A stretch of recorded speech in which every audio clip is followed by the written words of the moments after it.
दोस्तों नमस्कार, स्वागत है आपका परीक्षा खबरी में। और आज है 7 अप्रैल 2021। महत्वपूर्ण परीक्षाओं से जुड़ी खबरें, करंट अफेयर्स के लिए ये वीडियो 8:30 बजे आपके लिए आता है। आपको बता दूं कि क्रैश कोर्स का शेड्यूल आज मैं बता दूंगा ग्रुप पे। तो क्रैश कोर्स में कब डिस्कशन क्लास होगी, कौन कौन सी वीडियोज़ आएंगे, अभी पीडीएफ कौन से आएंगे, ये सब मैं आज शेड्यूल बता दूंगा। उसके अनुसार आप लोग अपना प्रोग्राम बना लेना, ठीक है। चलिए शुरू करते हैं। आज 7 अप्रैल विश्व स्वास्थ्य दिवस आज के दिन मनाया जाता है। विश्व स्वास्थ्य संगठन की स्थापना 7 अप्रैल 1948 को हुई थी। संयुक्त राष्ट्र की एक संस्था है, आपने देखा होगा। जिन्होंने कभी नाम नहीं सुना होगा उन्होंने भी कोरोना महामारी में तो विश्व स्वास्थ्य संगठन के बारे में जान लिया होगा, है ना। तो 7 अप्रैल विश्व स्वास्थ्य दिवस, हर वर्ष 7 अप्रैल को विश्व स्वास्थ्य दिवस मनाया जाता है। विश्व स्वास्थ्य संगठन की शुरुआत, काम करना शुरू किया था 7 अप्रैल 1948 को। इसी दिन इसकी स्थापना दिवस भी के रूप में मनाया जाता है। इसका मुख्य उद्देश्य था लोगों को स्वास्थ्य संबंधी समस्याओं के प्रति जागरूक करना। विश्व स्वास्थ्य दिवस 2021 इस बार की जो थीम है दोस्तों, वो क्या है? एक निष्पक्ष स्वस्थ दुनिया का निर्माण, building a fairer fairer healthier world. ये जो है इस बार का थीम है, ध्यान रखिएगा, ठीक है। पिछली बार की जो थीम थी वो मिडवाइफ और नर्सेस पर केंद्रित थी। इस बार एक निष्पक्ष स्वस्थ दुनिया का निर्माण।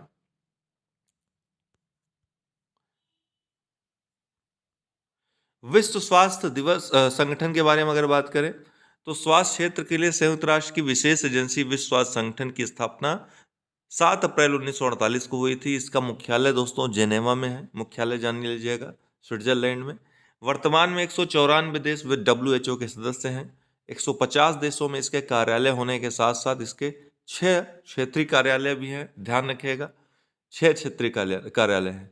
यह एक अंतर सरकारी संगठन है तथा सामान्यतः अपने सदस्य राष्ट्रों के स्वास्थ्य मंत्रालयों के सहयोग से कार्य करता है। WHO वैश्विक स्वास्थ्य एक क्षेत्रीय संगठन, भारत में दिल्ली में भी स्थित है, ध्यान रखिएगा। दक्षिण एशियाई जो क्षेत्रीय संगठन है। WHO वैश्विक स्वास्थ्य मामलों पर नेतृत्व प्रदान करते हुए स्वास्थ्य अनुसंधान संबंधी एजेंडा को आकार देता है तथा विभिन्न मानदंड एवं मानक निर्धारित करता है। WHO ने 7 अप्रैल 1948 से कार्य आरंभ किया था। वर्तमान में 7 अप्रैल को प्रतिवर्ष विश्व स्वास्थ्य दिवस के रूप में मनाया जाता है। भारत की बात करें तो भारत 12 जनवरी 1948 को WHO का सदस्य बना था। जब ये कार्य करना शुरू नहीं किया था, इसका मतलब ये भारत इसके संस्थापक सदस्य देशों में से एक है।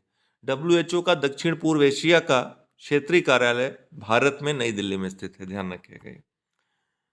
भारत का सबसे बड़ा फ्लोटिंग सोलर पावर प्लांट अभी हाल ही में चर्चा में है। भारत का सबसे बड़ा अभी तक का निर्मित फ्लोटिंग सोलर पावर प्लांट है, तैरता हुआ सोलर पावर प्लांट।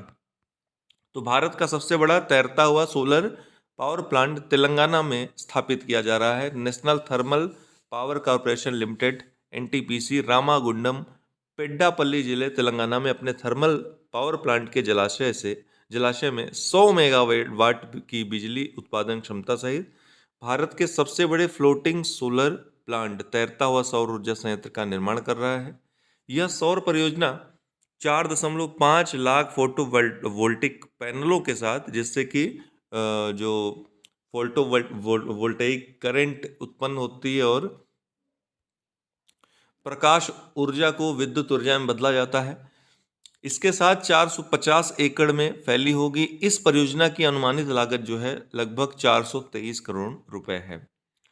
इस परियोजना का लक्ष्य वर्ष 2022 तक भारत की 175 गीगावाट की स्थापित अक्षय ऊर्जा क्षमता के लक्ष्य को प्राप्त करना है, जिसमें 100 गीगावाट की सौर स्थापित क्षमता शामिल है। आपको पता है कि भारत सरकार ने वर्ष 2022 तक लक्ष्य निर्धारित किया है कि 175 गीगावाट की ऊर्जा क्षमता स्थापित करनी है। नवीकरणीय ऊर्जा जो क्षेत्र हैं उनसे, उनमें से 100 गीगावाट अकेले सौर ऊर्जा से हमें प्राप्त करना है, जिसके लिए ये एक उचित कदम है। भारत में विश्व के सबसे बड़े सौर ऊर्जा संयंत्र की स्थापना भी की जाएगी, ध्यान रखिएगा।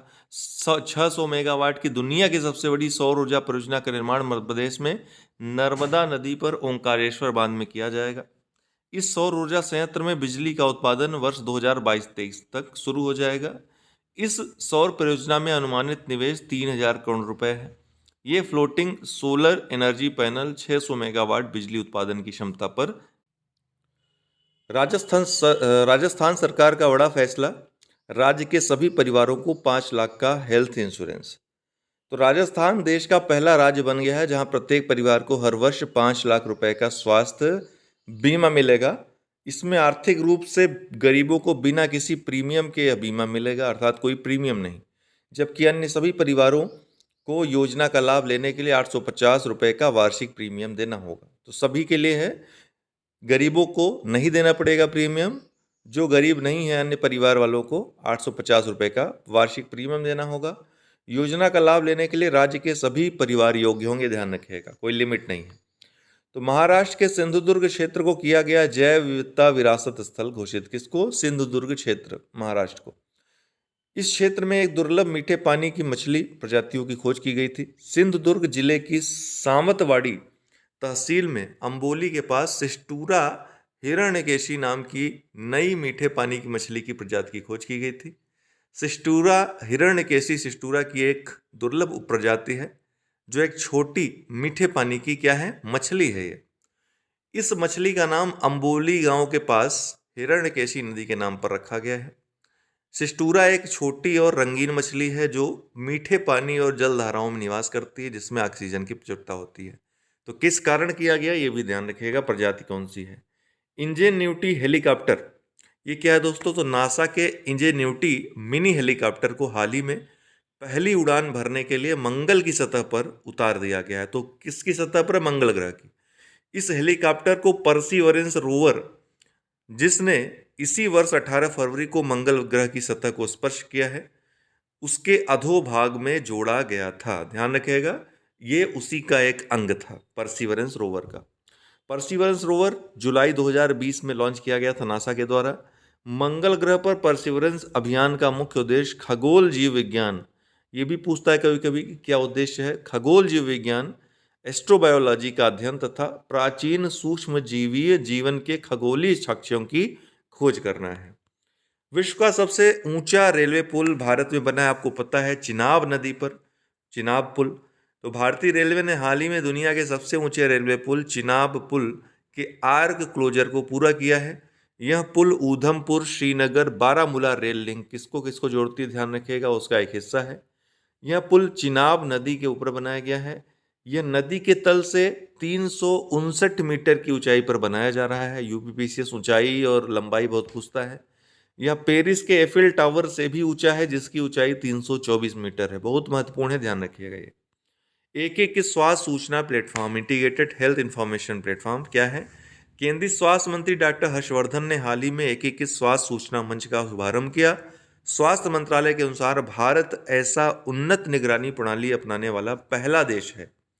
एकीकृत स्वास्थ्य सूचना प्लेटफॉर्म एकीकृत रोग निगरानी कार्यक्रम के तहत संचालित किया जाएगा। एकीकृत रोग निगरानी कार्यक्रम स्वास्थ्य और परिवार कल्याण मंत्रालय के तहत संचालित किया जाता है। उसी के तहत ये सूचना नेट प्लेटफॉर्म जो है स्थापित किया जा रहा है। इस प्लेटफॉर्म का उद्देश्य देश में रोग निगरानी को मजबूत करना है। महामारी प्रवण रोगों के लिए विकेंद्रीकृत राज्य आधारित निगरानी प्रणाली की स्थापना करके इसे प्राप्त किया जा सकता है। केंद्र, राज्य और स्थानीय सहयोग के माध्यम से इसको और ज़्यादा बढ़ावा दिया जाएगा। हाल ही में सरकार द्वारा कितने लाख करोड़ रुपए की आपातकालीन क्रेडिट लाइन गारंटी योजना की अवधि को 30 जून 2021 तक बढ़ा दिया गया है? तो 3 लाख करोड़ रुपए की।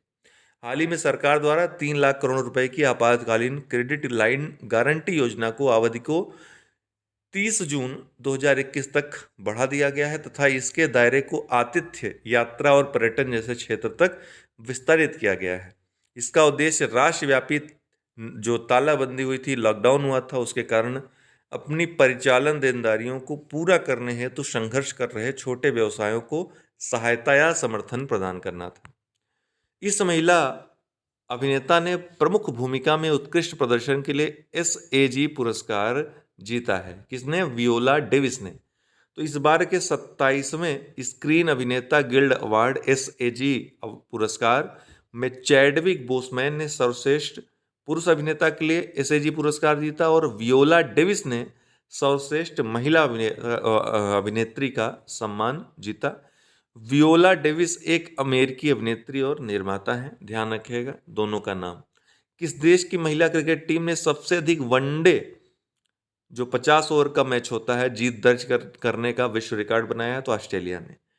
मेन लैनिंग की अगुवाई वाली ऑस्ट्रेलियाई महिला क्रिकेट टीम ने 4 अप्रैल 2021 को लगातार सबसे अधिक एक दिवसीय जीत दर्ज करने का विश्व रिकॉर्ड बनाया है ऑस्ट्रेलियाई महिला क्रिकेट टीम ने। इस टीम ने 4 अप्रैल को माउंटाइनुई में 3 मैचों की श्रृंखला के पहले वनडे में न्यूजीलैंड को हराने के बाद यह उपलब्धि हासिल की। पूछा जा सकता है ये, ध्यान रखिएगा। तो ऑस्ट्रेलियाई अभी मेग लैनिंग इसकी कप्तान है। तो दोस्तों आज के लिए इतना ही, बहुत बहुत धन्यवाद।